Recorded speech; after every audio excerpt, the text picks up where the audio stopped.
Thank you very much, everybody. It's an honor to have Bibi and Sarah with us, friends of mine for a long time, and we had a tremendous success together. And I think it will only go on to be even greater success in the future. So it's really nice to have you at the White House. It's nothing like the White House, and it's great to have you both and all of your wonderful people. Ron, we've worked together for a long time, and we've done well together. We had a great time. I would say it's a lot of work, but we had a great result recently, and we're going to have a lot of great results. So it's great to have you. Thank you very much. Thank you.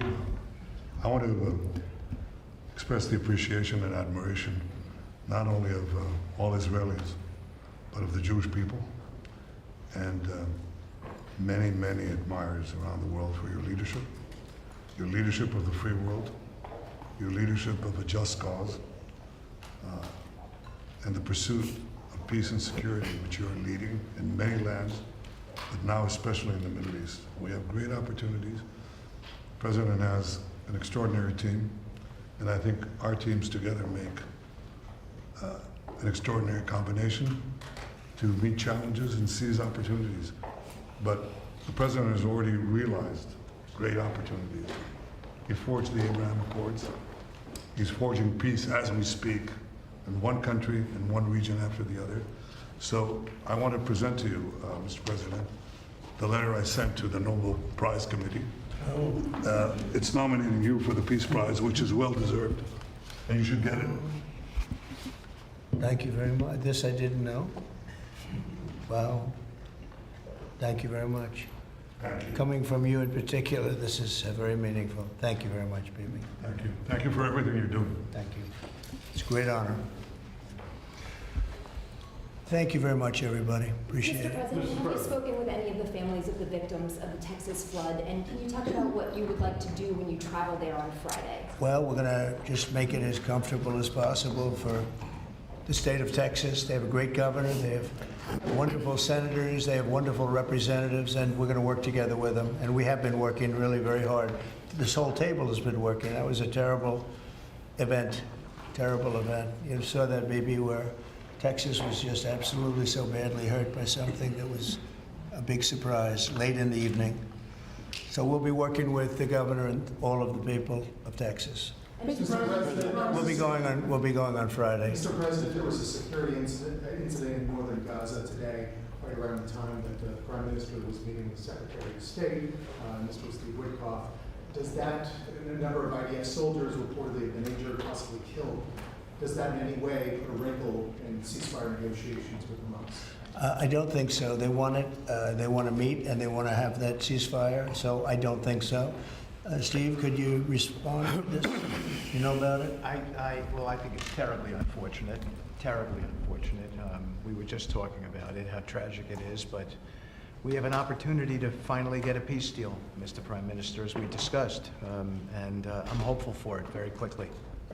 Mr. President, are the tariff letters that you sent today final offers, or are they More or negotiable? less final offer. So South Korea, Japan should take it or We're leave always it? subject to negotiate something that's fair, but we've talked to most of the countries, and pretty much they've had their way for many, many decades, as you know.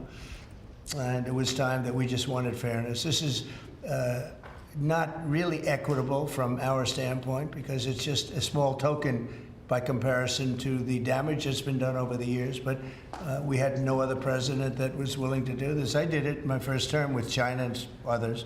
We took in hundreds of billions of dollars of tariffs. No inflation, the most successful period of time that we've ever had financially in the country. The first term. I think this term is going to be much better, even much better than that. That was the best ever, and this is going to be, I think, substantially better. And we're on the way to doing that. We've already taken in over $100 billion worth of tariffs, and we haven't even started. And all I say to the other countries is, you know, some of them wanted to make a deal and want to be fair. Others perhaps got a little bit spoiled. They were a little bit spoiled because for 30, 40 years, 50 years, they were taking advantage of the country. So we're going to, I would say, final, but if they call with a different offer and if I like it, we'll do it. And the August 1 deadline, I mean, is the August 1 deadline firm now? Is that it? I Or would could you say move it again? firm. No, I would say firm, but not 100% firm. If they call up and they say, would like to do something a different way, we're going to be open to that. But essentially, that's the way it is right now, yeah. Mr. President, is your Palestinian relocation plan still on the table? Is there a plan? Has there been any progress in finding countries Yeah, to accept Bibi, why don't I let you Palestinians answer that out? question? Mr. President, Wait a minute, wait, he's got to answer the question. I think President Trump had a brilliant vision. It's called free choice. You know, if people want to stay, they can stay. But if they want to leave, they should be able to leave. It shouldn't be a prison. It should be an open place and give people a free choice. We're working with the United States very closely about finding countries that will seek to realize what they always say, that they want to give the Palestinians a better future. And those who, and I think we're getting close to finding several countries, and I think this will give, again, the freedom to choose. Palestinians should have it, and I hope that we can secure it close by. And we've had great cooperation from surrounding Israel, surrounding countries, great cooperation from every single one of them. So something good will happen. Brian, did you have something? Mr. President, you've mentioned before you want to go down as your legacy as the peacemaker. Are we in the last chapter of closing out peace amongst this conflict now and all the other ones that you're working on? Well, I hope so. Look, we did a job with India and Pakistan and Serbia, Kosovo, and Rwanda and the Congo, and this was all over the last 3 weeks or so, Marco, right? We did, and others that were ready to fight, and we stopped a lot of fights. I think a very big one, frankly, a very, very big one was India and Pakistan, and we stopped that over trade. We're dealing with India and we're dealing with Pakistan, and we say we're not going to be dealing with you at all if you're going to fight. And they were maybe at a nuclear stage. They're both, nuclear powers. And I think stopping that was very important. We're trying to help out with a Biden-created monster, this whole thing that's happening with Russia and Ukraine. It's a horrible thing, and I'm not happy with President Putin at all. But this is something that would have never happened if I were president. This was a war that was never going to happen. Go ahead, Brian. I was just going to say, how would you address your critics that in the election they said that you would cause the next World War III, when in fact you're solving all the problems? I'm stopping wars. I'm stopping wars. And I hate to see people killed. Like, as an example, Ukraine and Russia. They're not Americans there being killed. They're not Israeli that are being killed. These are all Russians and all Ukrainians. But it's 5,000, maybe 7,000 last week, 7,500 last week, mostly soldiers. But people in towns and cities that are getting hit, but mostly death is mostly soldiers. Now, so they don't come from here, but it's 7,000 last week souls.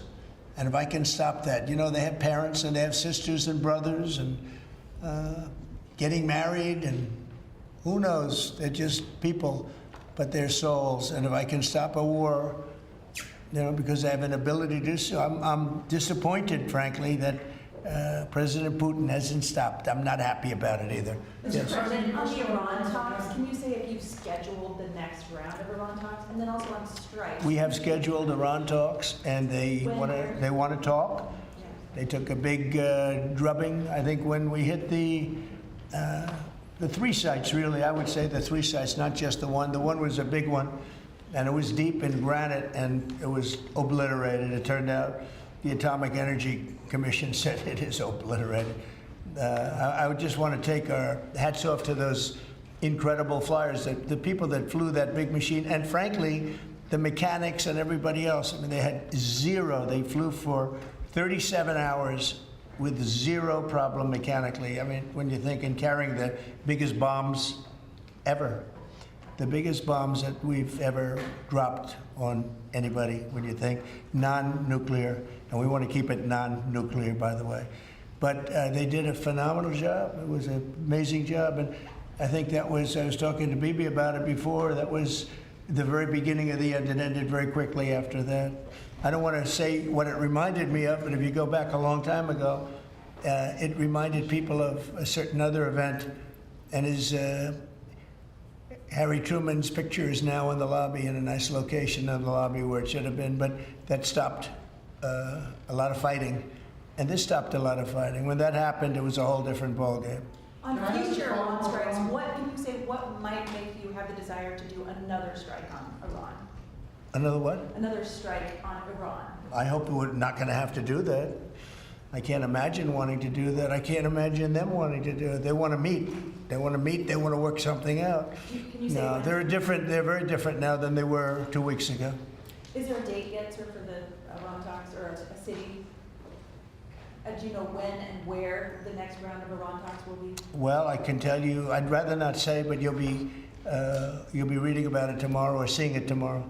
Mr. President, what is the holdup currently in a ceasefire with Hamas? In which? In the ceasefire between Israel and Hamas, what's currently the holdup?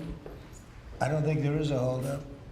Well, I don't think there's a holdup. do you think that you're going to? I think things are going along very well. They just, left each other, and it was not a pleasant period of a few days. It was a little longer than a few days, but this was not a pleasant period of time.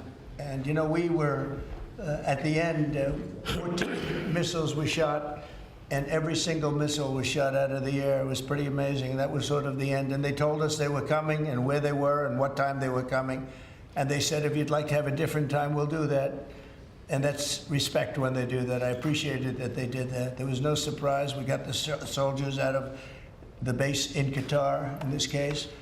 But they knew they were coming. 14 missiles were coming. 1 o'clock, they said, would you like to make it later? I said, no, let them come at 1 o'clock. And at 1 o'clock, everybody was, as you know, over 5,000 people left the base. And we had 3 gunners and 3 assistants. And out of the 14 that were shot, all 14 were knocked down. And that was the end. That was about it. And we had a rough time. But sometimes you need the rough time in order to get. I think things are going to be really settled down a lot in the Middle East. And they respect us, and they respect Israel. They respect a lot of things that took place. Nobody's ever seen equipment like what we sent over to knock out those sites. But when those sites were knocked out, it essentially, that was the end. Do you think that there can be a two-state solution that creates an independent? I don't know. I'd ask Bibi that question. You have the greatest man in the world to answer that age-old question, two-state. Go ahead. You give him your honest answer. I think Palestinians should have all the powers to govern themselves, but none of the powers to threaten us. And that means that certain powers, like overall security, will always remain in our hands. Now, that is a fact, and no one in Israel will agree to anything else because we don't commit suicide. We want life, we cherish life for ourselves, for our neighbors, and I think we can work out a peace between us and the entire Middle East with President Trump's leadership, and by working together, I think we can establish a very, very broad peace that will include all our neighbors. Mr. President, question on Iran. You asserted that there's complete and total destruction of the nuclear facilities. So what is the basis of the talks going forward? Is it to cap future nuclear activity? Is it ballistic missiles, terror support, economic-based opportunities? What are the It's really a good question because if you remember when it was done, I sort of said, what's the purpose of talking? It's been knocked out completely. But they've requested a meeting, and I'm going to go to a meeting, and if we can put something down on paper, that will be fine. That'll be good. I think they've gained a lot of respect for us. I think they've gained a lot of respect for Israel also. But they would like to meet, and we're going to have a meeting. Steve, when is that meeting going to be? Do you want to say? Rather, very quickly, in the next week or so. So we'll see what happens. I think it would be nice to memorialize it, put it down, but because of the incredible result of that attack, if you want to call it an attack, I didn't think it was necessary to have it in writing. I think we spoke. I mean, that speaks much louder than writing. But I can also understand why they'd want it. And they've been very nice. They've been very respectful. And it began by them telling us about 14 they had to do. You know what 14 represents, right? Do you know what 14 represents? Right? You know that, right? The number of bombs dropped. So it was, representative. We got them all. Yeah, please, behind you, please. No, you. Oh, me? So this is a question for the Prime Minister. The likely next mayor of New York City, Zoran Mamdani, a Democratic socialist, and a vocal critic of Israel and of yourself, and has said he would arrest you if you came to New York City if he was mayor. Is that something you take seriously, or are you concerned about that? Do you have a response to that? No, I'm not concerned about that. I'll get him But- out. Look, there's enough craziness in the world, but I guess it never ends. I mean, you have, this is folly. And it's, it's silly in many ways because it's just not serious. But what is serious is the question I was asked before. After October 7th, people said the Palestinians had a state, Hamas state in Gaza, and look what they did with it.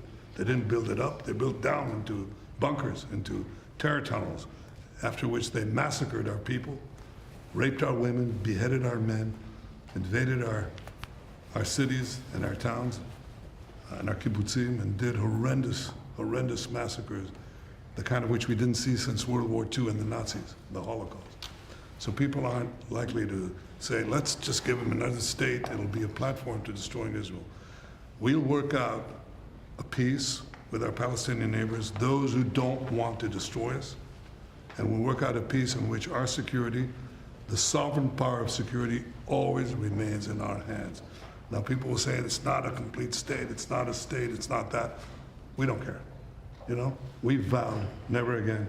Never again is now. It's not going to happen again. So we'll see you in New York next year? Oh, well, look, I'm going to come there with the President Trump, and we'll see how do you know who the mayor will be? I don't know that. Do we know that? He's going to be very fine, and who knows, we don't know who the mayor's going to be yet. But this is a communist. He's not a socialist, he's a communist. And he said some really bad things about Jewish people, and he said some really bad things about a lot of people. And I think he's going through a little bit of a honeymoon right now, but he might make it. But, it all comes through the White House. He needs the money through the White House. He needs a lot. He's going to behave. He'll behave. He better behave, otherwise he's going to have big problems. But it's a philosophy that this country is not ready for, and it never will be.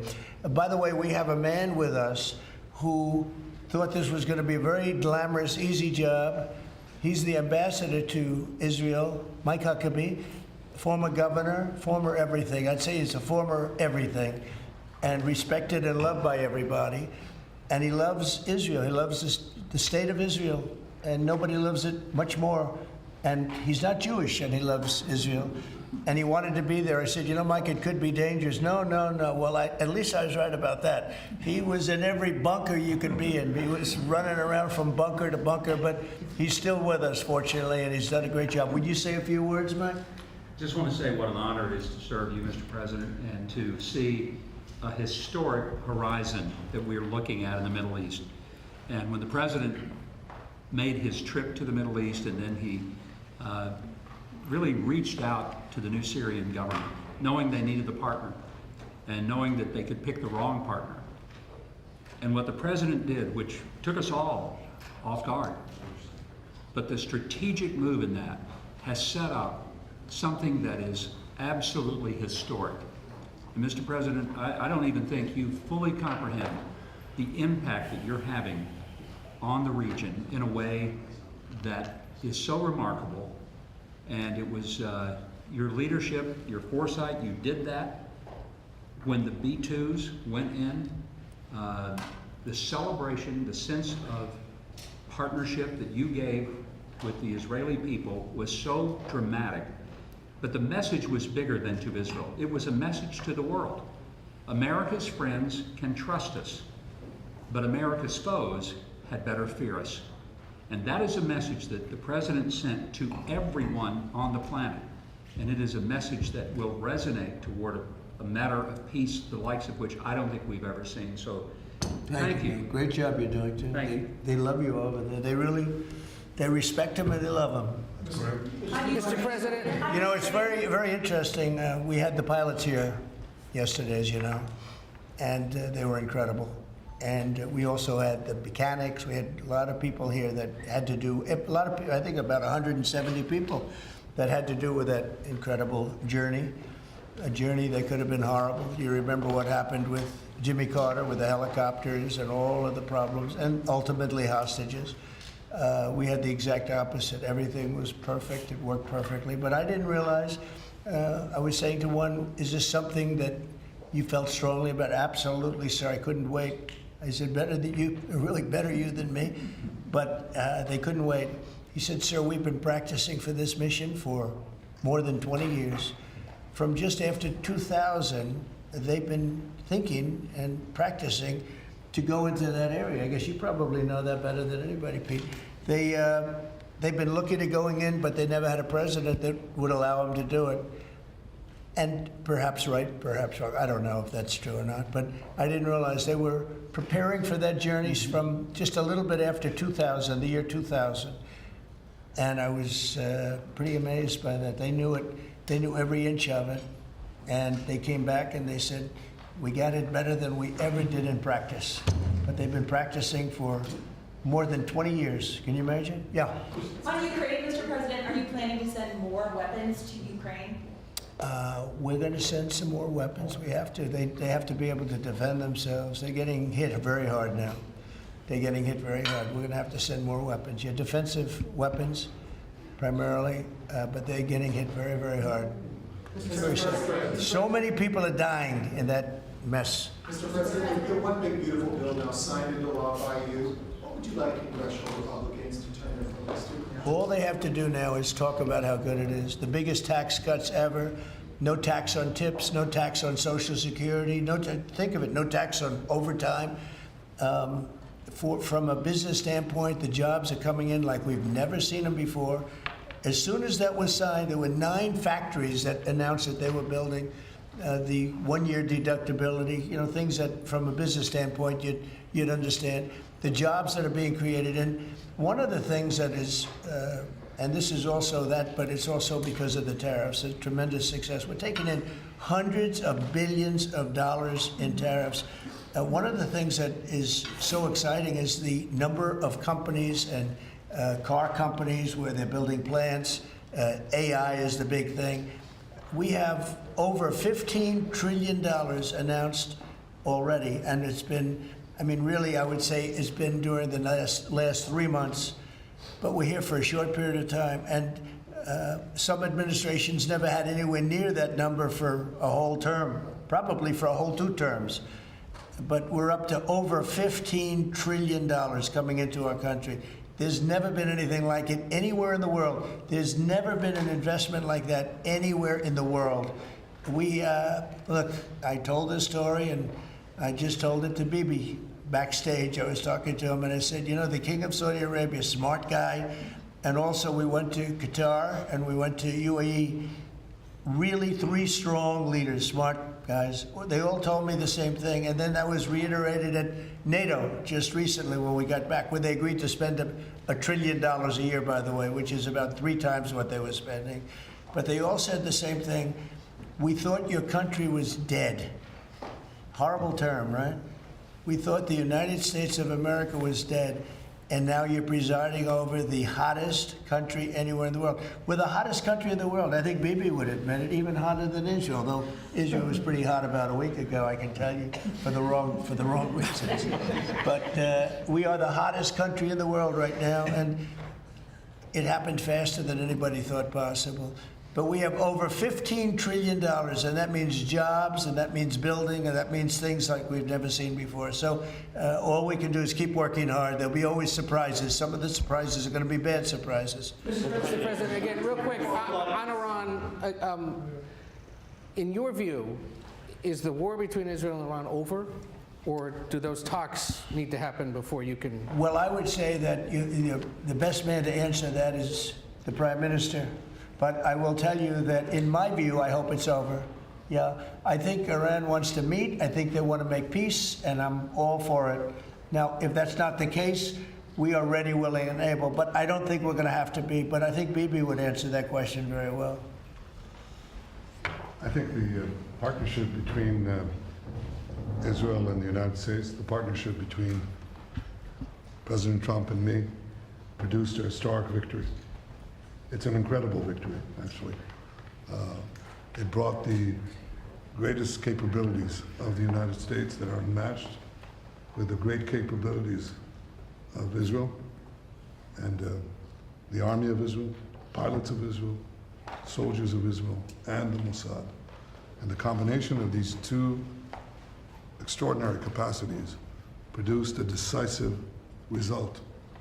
It set back the two tumors that were threatening the life of Israel, the nuclear tumor and the ballistic missile tumor, because they were planning to build 20,000 of these things and launch it on a country the size of New Jersey. And no country could withstand that. So what do you do when you have two things that are going to kill you? You have to remove them. With our combined effort, we did. But when you remove a tumor, doesn't mean that it can't come back. You have to constantly monitor the situation to make sure that there's no attempt to bring it back. So we've had a great achievement, and I think part of the effort of consolidating this and ensuring that we don't have to repeat this is to monitor this carefully. Of course, the President and I are talking about it, our teams are talking about it, but there's no question this is a historic victory, and I think, as was said here today, this has already changed the face of the Middle East. But it's not over in your view. But I think that there is an opportunity here to create a historic expansion of the Abraham Accords, which were themselves an act of history, that deserve a Nobel Prize for the President. But I think the opportunities are much bigger, and I hope, I'd like to believe that Iran would not test our fortitude, because it would be a mistake. And It's better to go a different way. do you believe that regime change is still necessary there? But I think it's up to the people of Iran. You do. Mr. Prime Minister, speaking on Syria, the Trump administration was fully supportive of the changes in Syria, backing the new regime there. Obviously, your government more cautious from a security standpoint. Are you comfortable with the pace of change, with the security situation vis-a-vis Syria right now? I think there's an opportunity to explore. I think that everyone understands that the situation has changed. Before that, Iran was essentially running Syria, okay, directly through Hezbollah. Hezbollah has been brought to its knees.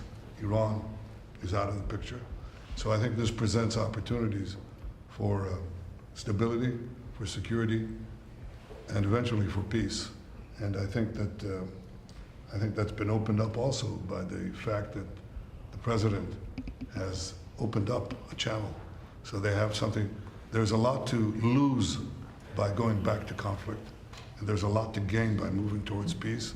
And I think that opportunity has been opened by the president and by the changed security situation which we brought about with the collapse of the Assad regime. Are there direct talks with the Al-Shabaab government? Now, let's suppose there were. Would I answer yes? No, right? That's my duty to ask. Right? It's your duty to ask, and my duty to ask you back. So, You know, at the request of a lot of countries in the surrounding area of the Middle East, including Bibi, we took the sanctions off Syria, and I met the new leader. I was very impressed by him. Somebody said, well, he comes from a very tough background. I said, well, you know, I'm not that surprised. It's a tough part of the world. But I was very impressed by him. But we took the sanctions off because we want to give them a chance. They would never have had a chance without the sanctions. And one of the things we have with Iran is, you know, we have they are very biting sanctions. And I would love to be able to, at the right time, take those sanctions off, give them a chance at rebuilding, because I'd like to see Iran build itself back up in a peaceful manner and not going around saying death to America, death to the USA, death to Israel, as they were doing. You know, they were the bully of the Middle East, and now they're not the bully anymore. But they were saying terrible things, and would like to see them. They have such potential. You know, they have the oil power, and they have great people, smart people, energetic people, amazing. And I know so many Iranians from New York. I have a lot of friends, and they're great people. So it's a shame when you see a thing like this happen. But I think that taking the sanctions off of Syria is going to give Syria a great shot at making it. Mr. President, Follow up on the congressional question. are there any executive orders that you'd like to see Congress focus on when they come back in session? Do you have any that you prioritize to go first? Well, we've done a lot of them in the last, as you know, and I always say the great, big, beautiful bill. I add the word great. But it was the largest bill of its kind ever passed. We were talking about it before. It was beauty. But you know, a lot of the things that we did, executive orders, have been codified in the legislation that we just had passed. And we're going to be sending in a lot more over the next period of about 2 months separately. But a lot of it was part of that beautiful big bill. Mr. President, on tariffs, what happened to 90 trade deals in 90 days? As people Oh, are we've spoken to everybody. We know it's all done. Well, it's day 80. I told you, we'll make some deals, but for the most part, we're going to send a letter. We're going to say, welcome to the United States. If you'd like to participate in the greatest, most successful country ever. I mean, we're doing better than ever. We have, I don't think, and you're going to see these numbers soon. We've never had numbers like this. We've never had investment like this. We have more than 90. We're going to have much more than 90, but most of those are going to be sent a letter. This is exactly what I said. Now, we've made a deal with United Kingdom. We've made a deal with China. We've made a deal. We're close to making a deal with India. Others we met with, and we don't think we're going to be able to make a deal, so we just send them a letter. If you want to play ball, you have to. This is what you have to pay. So as far as I'm concerned, we're done. We're sending out letters to various countries telling them how much tariffs they have to pay. Some will maybe adjust a little bit depending if they have a cause. We're not going to be unfair about it. And actually, it's a small fraction compared to what we should be getting. We could be asking for much more. But for the sake of relationships that we've had with a lot of really good countries, we're doing the way I do it. But we could be getting a lot more. We could ask for a lot more than what we're asking for. Let's say we're done because you're sending the letters. To follow up on what Ed had asked earlier, you're counting these as deals by saying, here's the tariff rate we're going to charge. I'm saying, here it is. Congratulations. Welcome to the United States. I hope you make a lot of money, and you're going to pay us money. They were ripping us. They were charging us tariffs at levels that nobody's ever seen before. We have some countries who are charging 200% tariffs and making it impossible to do business. And what the tariffs are doing is they're driving people in and companies into the United States. That's why we're building all of the work that you see happening in this country right now, and it's at a record level. All the factories, all of the AI institutions that are being built. It's largely because, well, I think it's because of November 5th, the good election, and I think it's because of the tariffs. Thank you all very much. Thank you. Thank you. Thank you. What's for dinner? I don't know, but it looks good to me.